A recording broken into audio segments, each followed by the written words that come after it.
যে 6টি চিহ্ন দেখলেই বুঝবেন আপনার হায়াত শেষ, আপনি অতি শীঘ্রই দুনিয়া থেকে বিদায় নিচ্ছেন। মনে রাখবেন, আমাদের সকলকে কিন্তু দুনিয়া থেকে বিদায় নিতে হবে। নবীজি সাল্লাল্লাহু আলাইহি ওয়াসাল্লাম কিছু আলামত, কিছু সিম্পটম আমাদের জন্য রেখে দিয়েছেন। বিশেষ করে আল্লাহ পাক রব্বুল আলামিন কোরআনের ভিতরে এগুলো জানিয়ে দিয়েছেন যে কিছু কিছু বিষয় আছে, এগুলো যদি আমাদের সামনে চলে আসে, ওই ব্যক্তি দুনিয়া থেকে বিদায় নিবে। আমাদের সকলকে চলে যেতে হবে। আল্লাহ তাআলা পবিত্র কোরআনুল কারীমের ভিতরে নিজেই বলে দিয়েছেন, সূরা আলে ইমরানের 185 185 নম্বর আয়াতের একটি অংশ আল্লাহ তাআলা বলেন, কুল্লু নাফসিন দায়িকাতুল মাউত, all animals are mortal, so the man is mortal. প্রত্যেকটা প্রাণীকে মৃত্যুর স্বাদ গ্রহণ করতে হবে। The most certain thing in our life is death, and the most uncertain thing in our life is time of death. আমাদের জীবনের ভিতরে সবচেয়ে সুনিশ্চিত বিষয়ের নাম হচ্ছে মরণ। আমরা যে মরে যাবো এটা সুনিশ্চিত, তবে কবে, কখন, কোথায় মারা যাবে এটা অনিশ্চিত। তবে আমাদের সকলকে চলে যেতে হবে। We have to go back to our Lord. আল্লাহর কাছে ফেরত চলে যেতে হবে। এই 6টি আলামত, সিম্পটম যদি দেখেন তাহলে মনে করবেন যে আপনার সময় শেষ হয়ে গেছে। নাম্বার 1, নাম্বার হচ্ছে ইয়াউমুল মাউত, মৃত্যুর দিন। যেদিন আপনার মৃত্যু হবে ওই দিন আসমান থেকে আপনি ফেরেশতা আসতে দেখবেন। ফেরেশতারা আসমান থেকে নাজিল হবে, এটা আপনি চোখের দ্বারা দেখতে পাবেন।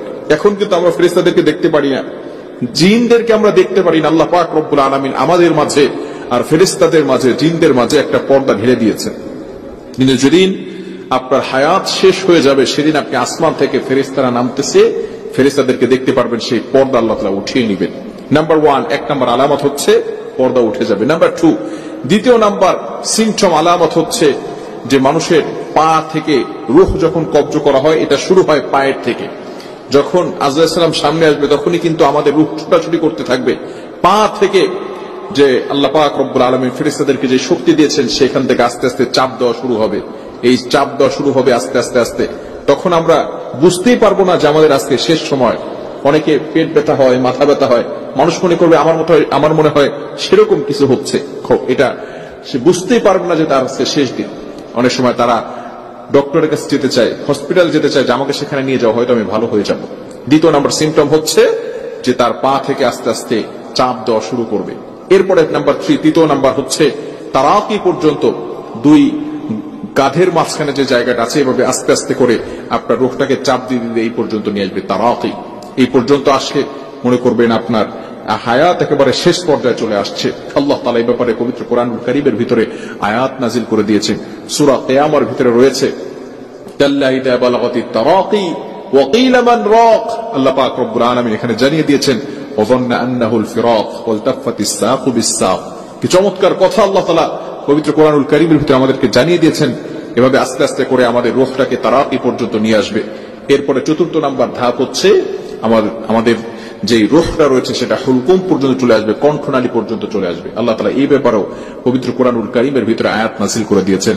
আপনি পবিত্র কোরআনুল কারীম খুলেন 27 নম্বর পারার 16 নম্বর পৃষ্ঠার 3-4 নম্বর লাইন, সূরাতুল ওয়াকিআয় 83, 84, 85 নম্বর আয়াতে আল্লাহ পাক রব্বুল আলামিন জানিয়ে দিয়েছেন, ফালাউলা ইযা বালাগাতিল হুলকুম ওয়া আনতুম হিনাইযিন তানজুরুন ওয়া নাহনু আকরাবু ইলাইহি মিনকুম ওয়ালাকিন লা তুবসিরুন।